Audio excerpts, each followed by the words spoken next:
Bismillahirrahmanirrahim. Assalamualaikum warahmatullahi wabarakatuh. Bismillahirrahmanirrahim. Wassalatu wassalamu ala rasulillah wa ala alihi wa sahbihi wa man wala, la hawla wa la quwata illa billah, amma ba'du. DKM dan pengurus yang Allah muliakan, jamaah subuh yang Allah cintai, mudah-mudahan rangkaian ibadah yang kita kerjakan dari bangun tidur sampai dengan ba'da subuh ini diterima oleh Allah Subhanahu wa taala. Dan mudah-mudahan taklim kita pun diterima dan diridhoi sehingga kita mendapatkan pahala yang dijanjikan oleh Nabi. Man kharaja fi talabil ilmi fa huwa fi sabilillah hatta yarji. Siapa yang keluar dari rumah menuju majelis ilmu, maka dia sedang berjihad sampai nanti kembali. Semoga Allah memberikan pahala jihad yang sempurna buat kita semuanya, amin. Jamaah yang saya muliakan, pagi ini kita bicara tentang kontribusi kiai dan santri dalam kemerdekaan, ya. Karena kemarin tanggal 10 hari pahlawan.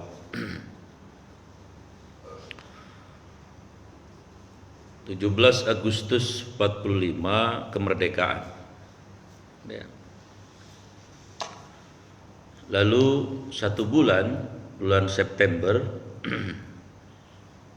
Pak Presiden Soekarno dan tokoh-tokoh yang lain mendengar bahwa Nika, ya, sekutu akan datang ke Indonesia, tepatnya ke Surabaya. Kemudian setelah diteliti dengan seksama, rupanya Belanda ingin membonceng sekutu ini. Ya tentu tidak ada lain, tujuannya ingin menjajah kembali. Kayaknya nggak bosan ya, ratusan tahun ya. Pengen lagi aja ya, karena Indonesia itu surga. Lah kemudian Pak Presiden Soekarno dan tokoh-tokoh yang lain ini mencari ikhtiar yang bersifat spiritual, mencari ikhtiar langit lah kira-kira. Dengan cara apa? Meminta fatwa, ya, ulama, agar dengan fatwa ini kemudian memantik rasa kebangsaan, ya, memantik rasa nasionalisme. Lalu kemudian dicarilah ulama itu. Pertama pertimbangannya yang dekat dengan Surabaya. Siapa nih kira-kira ulama besar yang dekat Surabaya? Dan yang kedua pertimbangannya tentu yang punya jamaah banyak anggotanya, santrinya. Maka pilihan itu kemudian jatuh kepada Rois Am PBNU Kiai Haji Hashim Asy'ari, karena beliau di Jawa Timur juga, ya. Kemudian jamaahnya juga ya paling banyak, walaupun kelahiran NU lebih ke belakang dibandingkan dengan Muhammadiyah. Muhammadiyah 1912 di Jogja, ya. Kalau NU 1926. Singkat cerita, Pak Soekarno dan tokoh-tokoh yang lain itu sowan kepada Kiai Hasim, dan kemudian diterima dengan sangat luar biasa. Ya, singkat cerita Pak Kiai Hasim kemudian konsolidasi kiai se-Jawa dan Madura, dikumpulkan kiai-kiai besarnya. Dan kalau di NU itu ada namanya Kiai Khos, ya, kiai-kiai yang senior lah kira-kira begitu, kiai langitan ibaratnya. Kumpullah kiai-kiai besar itu. Kemudian tanggal 21, tanggal 22 terciptalah rumusan yang namanya resolusi jihad. Resolusi jihad yang antara lain isinya satu, ya, semua umat Islam radius 94 km wajib hukumnya untuk fight menghadapi sekutu dan yang dibonceng oleh Belanda tadi, wajib perang maksudnya. Yang lain silahkan kontribusinya, bisa doa, bisa logistik dan sebagainya. Yang kedua, resolusinya adalah menghadapi penjajah yang menjajah negeri ini, maka wajib hukumnya umat Islam untuk berperang, dan apabila wafat maka matinya adalah mati syahid. Nah, ini yang paling substansial. Stressingnya di sini nih. Jadi memang umat Islam itu punya senjata, ya, yang nggak pakai peluru, tapi senjata ini dahsyatnya luar biasa. Ini juga yang membuat kemudian tentara Israel itu sebetulnya takut bener. Jangankan sama orang Palestina yang udah dewasa, sama anak-anak remaja aja mereka takut. Karena mereka tahu orang Palestina itu cinta mati. Mereka mencintai kematian sama dengan kita mencintai kehidupan. Maksudnya mati syahid. Bahkan orang-orang Hamas itu kan anak-anaknya, anak remaja dari mulai SD, SMP, SMA, itu di buku kurikulum vitae-nya kalau dicari mayoritas isinya, kalau ditanya cita-citanya 3 itu. Rata-rata begitu. 1, membebaskan Al-Aqsa, yang kedua hafal Quran 30 juz, yang ketiga mati nyusul bapaknya, mati syahid. Jadi memang umat Islam punya senjata jihad ini yang dahsyatnya luar biasa. Yang kemudian oleh orang musuh-musuh Islam coba untuk direduksi, ya. Ruh jihad ini coba untuk direduksi sehingga ruh jihad umat Islam menjadi kendor, ya. Dengan apa caranya? Salah satu strateginya adalah orang yang berjihad itu nanti linear dengan katanya teroris, ya. Sehingga hanya orang jangan kata jihad, ngomong jihad aja pada takut. Padahal kata jihad di Quran luar biasa banyak, ya. Bahkan Rasulullah SAW itu pernah bersabda dalam hadis riwayat Imam Muslim itu, sayati ummati zaman, nanti akan datang menimpa umatku, ya, yang kanu syarrul khalqi, umatku itu seburuk-buruk makhluk yang ada di muka bumi ini. Mereka punya 4 ciri. Cirinya yang pertama kata Nabi, dinuhum dinaruhum, agama mereka uang. Uang is everything, uang segala-galanya. Nggak ada uang, nggak hidup, kira-kira gitu. Uang siang malam yang dipikirkan, uang yang dicari siang malam. Dan dia bersandar bukan kepada as-samad, kepada Allah, sandarannya adalah uang. Seolah uanglah Tuhan. Nah, itu kayak sekarang sudah terjadi. Karena apapun sekarang harus uang, kira-kira begitu ya. Kemudian yang kedua, kiblatuhum nisa'uhum, kiblat mereka wanita. Wanita dijadikan kiblat. Wanita dijadikan umpan untuk iklan-iklan, untuk mendapatkan profit dan sebagainya. Sampai mohon maaf, jangankan urusan dunia, urusan dagang sapi aja itu yang dagang sekarang perempuan, Pak. Di Depok, Pak. Ntar kalau kalau mau beli sapi yang pelayannya lebih cantik dari sapi-sapinya di Depok ada. Serius ini, Pak. Kalau mobil kan orang udah tahu semua lah. Orang kadang-kadang bukan lihat mobilnya kan, tapi ngelihat yang nangkring di atas mobil. Bagusan pengalaman saya kira itu. Pengalaman dia mah sono mayor. Sekarang sapi aja sudah begitu. Jadi perempuan itu, ya namanya perempuan, Pak, mohon maaf. Lah jangan kata pakai baju yang belum jadi, pakai baju jilbab aja menarik kan begitu ya. Suaranya saja menarik, apalagi bajunya belum jadi, orangnya putih tinggi langsing kutilang, sintal, wah. Lah laki-laki normal ya betah, kecuali yang LGBT. Orang doyan pisan. Jadi jamaah yang saya muliakan, kata Nabi itu, kiblat mereka adalah perempuan. Ya, hampir semua iklan rata-rata perempuan, supaya apa? Laku. Tapi yang paling menjadikan sekarang bukan hanya jadi iklan, jadi umpan, Pak. Maka dulu ada istilah ayam kampus, sekarang ada pelajar kampus, ayam pelajar katanya. Karena sudah niru-niru tuh. Tadinya cuma mahasiswi, sekarang SMP SMA juga sudah menjajakan secara online. Bahkan ada komunitas-komunitas yang udah luar biasa, udah akhir zaman mau kiamat seperti ini. Kemudian yang ketiga adalah syarafuhum mata'uhum. Kemuliaan mereka kata Nabi umatku itu terletak bukan pada ketakwaannya dan kesolehannya, tapi pada syarafuhum, pada mata'uhum, pada aksesoris dunianya. Ya sekarang terjadi. semua orang dipilih bukan karena kesolehan. Kan di dalam Islam ada istilah namanya ahlul hal wal aqdi.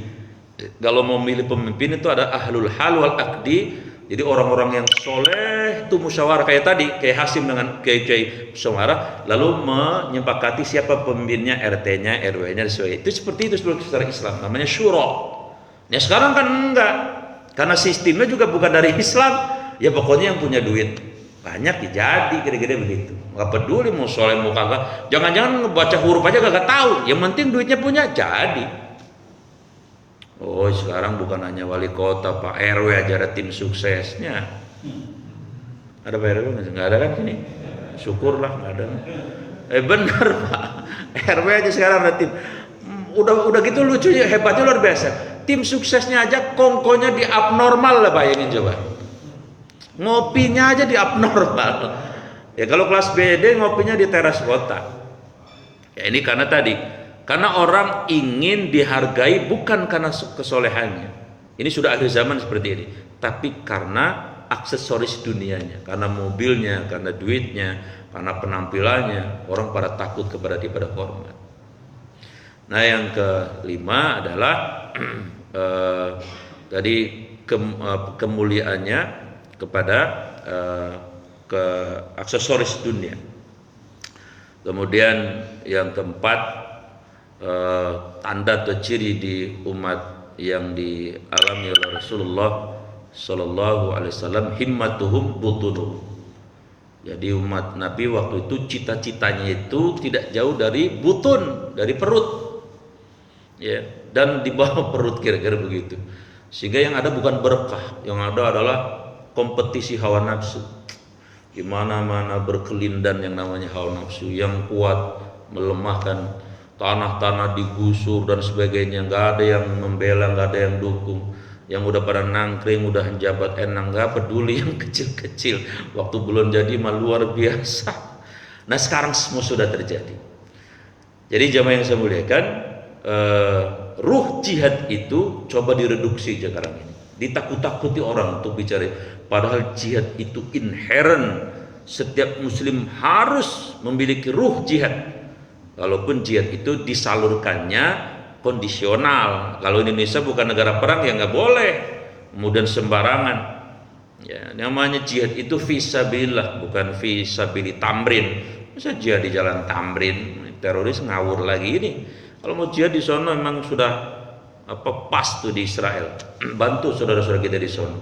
Mereka memang dizolimi, dijajah, dan mereka adalah orang-orang bukan muslim. Tapi kadang-kadang repot. Kita pengen bantuin orang Palestina di sono. Begitu nyampe sono, ngerepotin orang Palestina, lah kerokan mulu masuk angin. Di sono fisiknya luar biasa. Kita kan cengeng, dikit-dikit masuk angin. Ya ngerepotin aja ente mah. Udah pulang baik, udah pulang akhirnya. Baik, kembali kepada materi tadi. Bahwa hasil resolusi jihad ini memantik semangat jihad yang luar biasa. Sehingga kemudian ya 10 November ini kurang lebih sekitar 20.000 ya, 20.000 arek-arek Surabaya plus para santri dan para kiai, mereka berperang menghadapi Inggris yang diboncengi oleh Belanda tadi. Alhamdulillah hasilnya luar biasa. Komandannya saja Jenderal Malabi mati ya, ketembak. Bayangkan, komandan tuh kalau sudah komandan sekutu itu bukan main-main, jangan kata jenderal, sersan aja itu udah luar biasa. Sampai mati. Kemudian ribuan umat Islam juga santri termasuk wafat dalam mempertahankan kota Surabaya ya, dan tentu saja mempertahankan kemerdekaan RI. Nah, karena jasa yang faktual dan historis ini, maka tanggal 22 Oktober, harinya hari Kamis, tempatnya di Masjid Istiqlal, Presiden Jokowi kemudian dalam rangka mengapresiasi kontribusi kiai dan santri menetapkan sebagai Hari Santri Nasional tanggal 22 Oktober kemarin di Masjid Istiqlal. Lalu pertanyaannya, siapa kiai itu? Nah, ini wawasan buat kita ini. Menurut Pak Kiai Gus Dur, Kiai itu terbagi menjadi 4, Pak. Ya. Satu, ada yang namanya Kiai Sumur. Ini filosofinya yang kita ambil. Siapa Kiai Sumur? Kiai Sumur itu kiai-kiai yang ilmunya dalam, orang pada datang nimba. Kiai-kiai yang ilmunya dalam, ilmunya banyak, lalu orang-orang pada datang nimba dan gak habis-habis istilahnya. Contoh siapa kiai-kiai yang model kayak gini? Misalnya Kiai Haji Sahal Mahfud, ada yang kenal nggak? Beliau sudah wafat, mantan ketua MUI dan Rois Am juga, Ben. Itu santrinya luar biasa. Dari seluruh Indonesia datang ke beliau nimba ilmu. Ada lagi Kiai Haji Maimun Zubair misalnya di Rembang, itu Kiai Sumur karena orang-orang semua pada datang ke beliau menimba ilmu. Ada lagi misalnya Kiai Haji Ali Maksum di Jogja, semua orang kayaknya kalau generasi 50 tahunan ke atas kayaknya kenal beliau dah. Karena muridnya aja kiai-kiai besar ya, apalagi beliau ya. Kiai Haji Khalil Bangkalan Madura itu muridnya kiai-kiai besar, termasuk Kiai Hasyim Asy'ari murid beliau luar biasa. Suhunya kiai lagi itu. Ya. Kiai Haji Soleh Darat Semarang itu juga ulama sumur, bahkan termasuk R.A. Kartini itu belajar dengan Kiai Soleh Darat. Kalau di Jakarta ya misalnya banyak ulama Betawi, Guru Mansur ya, buyutnya kakeknya Ustadz Yusuf Mansur di Jembatan 5 itu Kiai Sumur. Guru Mugeni di Kuningan yang cucunya wafat kemarin Dr. Fathullah siapa itu ahli hadis, itu Guru Mugeni juga ulama sumur ya. Kiai Haji Syafi'i Hazami itu ulama sumur luar biasa. Kiai Haji Ali Yafi mantan ketua MUI ya, itu juga luar biasa. Buya Hamka itu ulama sumur. Jadi ulama-ulama yang ilmunya ditimba oleh orang banyak seperti nggak habis-habis ya, karena ilmu itu semakin diamalkan kan semakin nambah. Semakin orang mengamalkan ilmu, Allah kasih tambahan ilmu lain ya, kira-kira gitu. Nggak kayak nambah bini ya, ini udah 4 ya udah 4 udah gak boleh nambah lagi. Boro-boro 4 Ustaz, 1 aja takut mulu lah, ilah sepak bener hidup. Makanya digentak-gentak mulu. Makanya ada survei mengatakan apa? Kok yang banyak meninggal para suami? Ya iyalah, orang suaminya digentak mulu, bengek. Nah, itu namanya ulama sumur. Kata Pak Gus Dur. Kalau di Tangerang ini mungkin yang disebut ulama sumur mungkin Abah Uci yang wafat almarhum kemarin. Itu kalau pengajian bulanannya, ya Allah, saya kadang-kadang nggak masuk akal ya. Orang dari Tasik datang, dari Cirebon datang, lah Pasar Kemis padahal Tangerang. Yang menggerakkan kan nggak mungkin secara logika orang, tapi digerakkan oleh Allah. Ini namanya ulama sumur. Yang kedua, kata Pak Gus Dur, kiai itu ada namanya kiai tutur. Allah menganugerahkan kepada si kiai ini lisannya itu sangat-sangat pandai untuk menyampaikan kalimatul haq, baik dari Al-Quran maupun Sunnah. Diberikan oleh Allah ilmu namanya retorika dakwah. Ya, misalnya kita kenal kayak Jainuddin MZ, makanya julukannya sejuta umat. Memang belum dikasihkan karunia itu oleh Allah. Ya. Tapi menurut saya yang paling senior, karena umurnya sekarang sudah 80 lebih, itu Kiai Haji Syukron Makmum.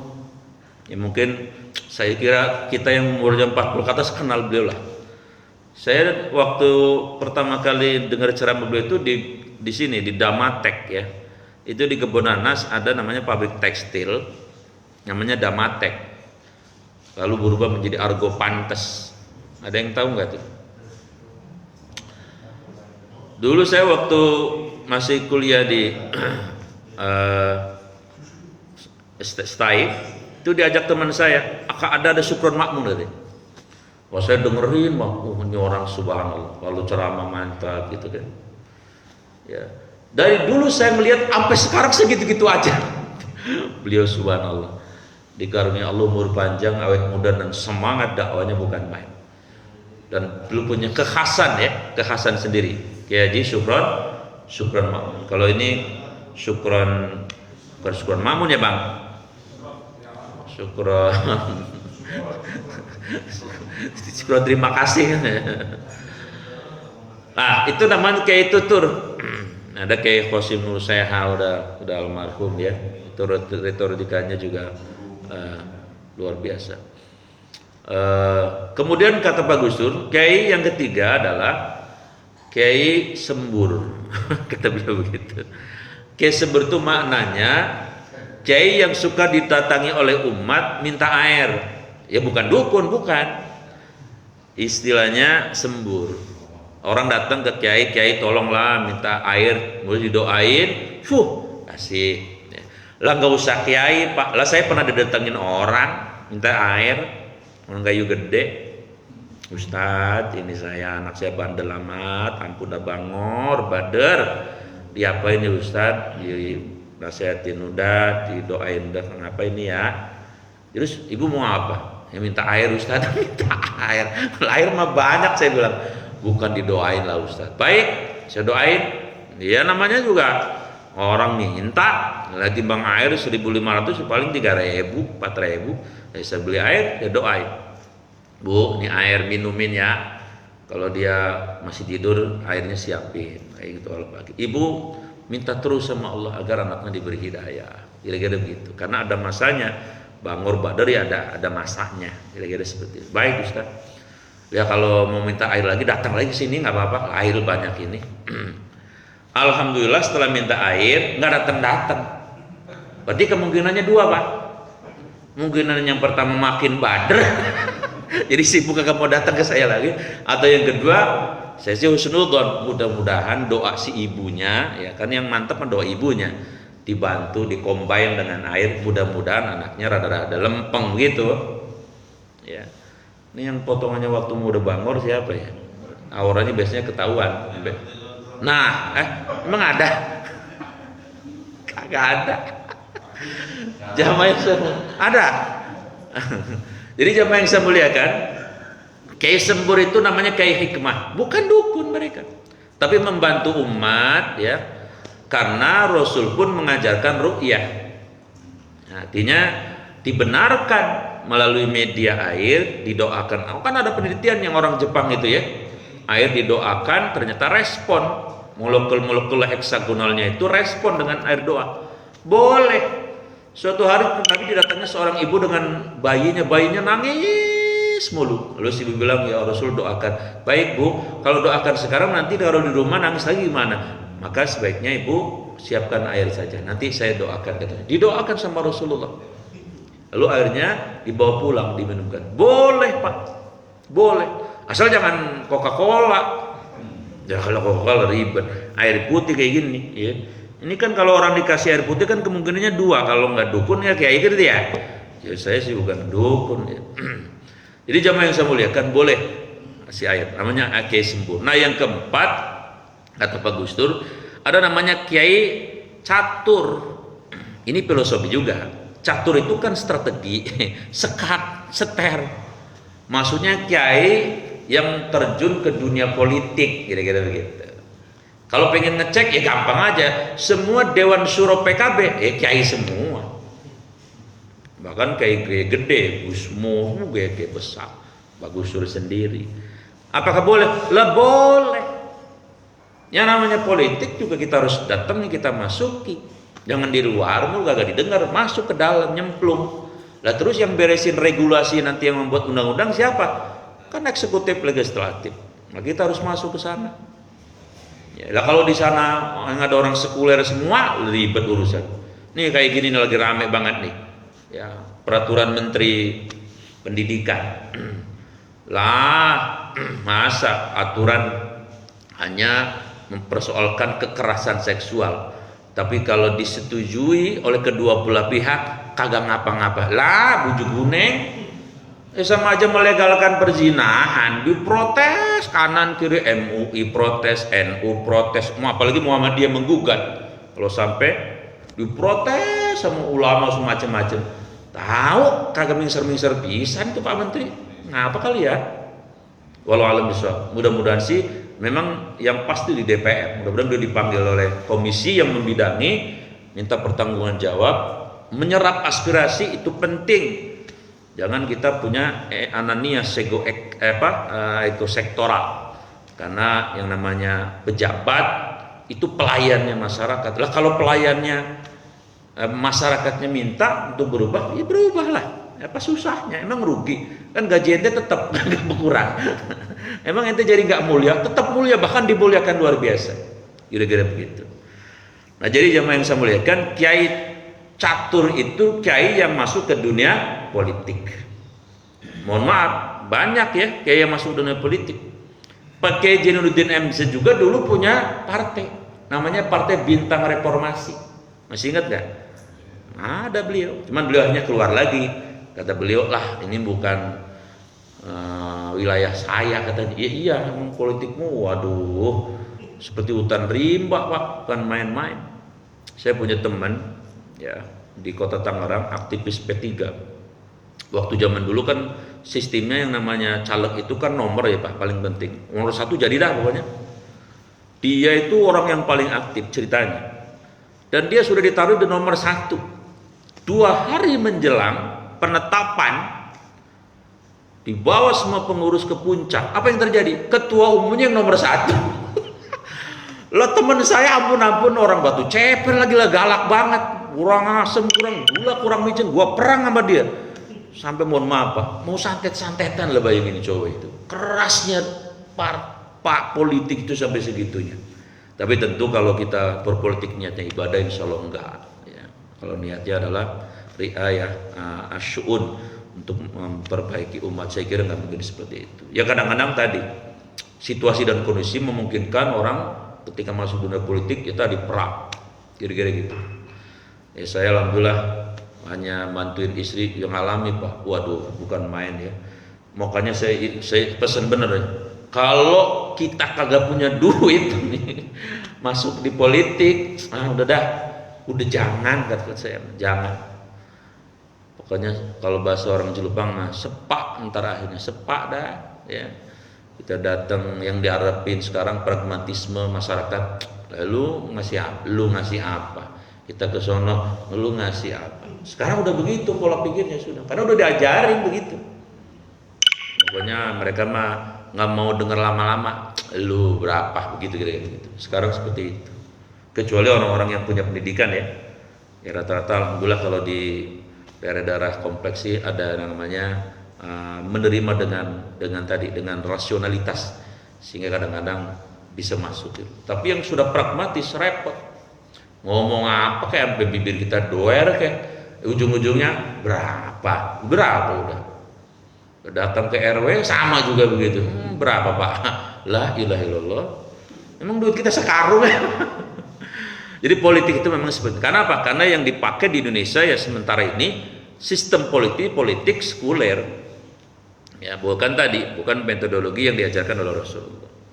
Nah itu namanya kiai apa tadi? Catur. Nah kemudian apa pengertian santri? Salah satu yang mendefinisikan pengertian santri adalah seorang ustadz yang namanya Hendi Daud ya, dalam bukunya Santri, Kiai dan Pesantren. Beliau mengatakan santri itu artinya ada di dalam kata santrinya itu sendiri. Pakai bahasa Arab. Huruf santri itu ada 5 ya, huruf sa, nun, ta, ro, dan ya. Itu ada arti dan mengandung pengertian. Yang pertama, huruf sa. Santri itu maknanya sabikun bil khairat, yaitu orang yang menggesa atau orang yang menjadi inisiator, menjadi pelopor al khairat, kebaikan di mana saja. Ini santri. Jadi kalau di kompleknya belum ada pengajian, ya dia menginisiasi, ada pengajian lah biar seimbang. Dan dunia ini kan ada setan, ada hawa nafsu, masa nggak ada pengajian sekira gitu. Tapi kata Pak Hendi ini, santri itu ada 2. Nah, kalau pakai pengertian beliau, kita semua santri insya Allah. Pertama ada santri organik, ada santri anorganik. Santri organik, santri yang memang di boarding, memang tinggal di pesantren, hidup sama kiai dengan pola sistem manajerial pesantren. Itu namanya kiai organik. Ada yang 3 tahun, ada yang 10 tahun, ada yang 5 tahun. Saya alhamdulillah dulu pernah di pesantren ya lumayan lah, ya lumayan makan mulu di sana. Ya pernah. Nah, yang kedua ada namanya santri anorganik, santri yang tidak tinggal di pesantren, tidak hidup sama kita, tapi mengamalkan values, nilai-nilai kesantrian. Itu juga santri. Ya kayaknya kita ini. Karena tadi cirinya pertama sabiqun bil khairat. Dia menjadi pelopor kebaikan di mana saja, di kantornya, di rumahnya, di lingkungannya. Dalil yang dipakai apa? Hadis riwayat Imam Muslim, man sanna sunnatan hasanatan falahu ajru wa ajru man amila biha. Siapa yang menjadi pelopor kebaikan kata Nabi yang disukai Allah, maka dia dapat pahala dan pahala orang yang ikut di belakangnya. Kira-kira begitu. Ini mohon maaf nih, yang mempelopori taklim subuh siapa kira-kira? Nah itu, dia dapat pahala, terus sampai kalau pengajiannya masih ada, dia terus dapat pahala, multi level. Bapak mempelopori apalah kebaikan apa misalnya di lingkungan kayak di kantor di mana, terus dikerjakan, bapak udah nggak ada, terus dapat pahala. Ini disebut dengan sabikun bil khairat, mempelopori kebaikan. Minimal di rumah sendiri lah. Misalnya ngobrol sama istri sama anak, ini kayaknya kita rumah perlu tiap hari baca Quran walaupun seayat. Dikerjain sama bininya, sama anaknya. Lah suaminya paling gede pahalanya. Gampangnya begitu sederhananya. Ya. Di kantor kering nih Pak Bos katanya. Kering kenapa? Ya adalah sebulan sekali kita nyanturin yatim sambil pengajian kayak biar kantor kita berkah. Cakep kata bosnya. Dikerjain. Kita udah keluar dari kantor itu tetap dapat pahala. Ya. Atau misalnya menjadi inisiator. Ini akibat pandemi banyak janda-janda nih ya. Saya panitia, siapa yang mau mendaftar, membantu dan menolong mereka karena mulia membantu para janda, saya hubungi saya. Apa pelopornya? Diikuti oleh orang Setangerang Selatan. Lah Bapak pahalanya paling gede didoain para janda. Bang Yuson kayaknya cocok ya, panitianya ya. Iya Pak. Jadi intinya sabiqun bil khairat. Itu di surat Fatir ayat 32 ada kata sabiqun bil khairat. Apa kata Allah? Tsumma awrasnal kitabal ladina istafaina min ibadina minhum zalimun li nafsihi wa minhum muqtasidun wa minhum sabiqun bil khairat biiznillah. Summa kemudian awrasnal kitaba, kami wariskan Al-Quran itu alladzi istafaina min ibadina, kepada hamba-hamba kami yang terpilih. Tapi responnya ada 3 kata Allah. Jadi dari sejak Nabi Muhammad sampai kiamat, respon terhadap Quran pasti ada 3 golongan Pak. Termasuk hari ini. Siapa yang pertama? Zalimun li nafsihi. Dia menzolimi diri sendirinya. Maksudnya apa? Tidak menjadikan Quran sebagaimana fungsinya. Contohnya bagaimana? Lah Quran jadi jimat, ditulis di kertas, didoain, dikasih minyak kasturi, tiup, melet si Markona. La ilaha illallah. Bukan itu fungsi Quran. Dia zolim kepada Al-Quran. Atau mohon maaf, Quran hanya untuk melegitimasi jabatan. Sumpahnya sih pakai Quran di atas pala lagi. Tapi setelah selesai sumpah, Quran kemana, dia kemana. Kan maksudnya sumpah pakai Quran itu pejabat dalam melaksanakan jabatannya cocok dengan Quran, kompatibel dengan seluruh, itu maksudnya. Lah bukan cuma untuk mengesahkan dia jadi pejabat doang. Tanggung jawab di akhirat, yang nyumpahin tanggung jawab, yang bersumpah nanti yang hisab tanggung jawab. Karena yang benar mah bukan begitu kalau cara Islam. Bersumpah tuh cukup dengan 3 kalimat. Namanya kalimatul qasam. Wallahi billahi tallahi setelah saya menjabat, saya akan menjadi orang yang amanah. Nah itu yang benar. Entah siapa yang bikin pertama kayak gitu ya, model pakai Quran di atas kepala itu, saya nggak tahu dah siapa itu. Saya nggak ngerti itu. Ya. Ini orang Yunani kalau menurut sejarah. Yang kedua, ada namanya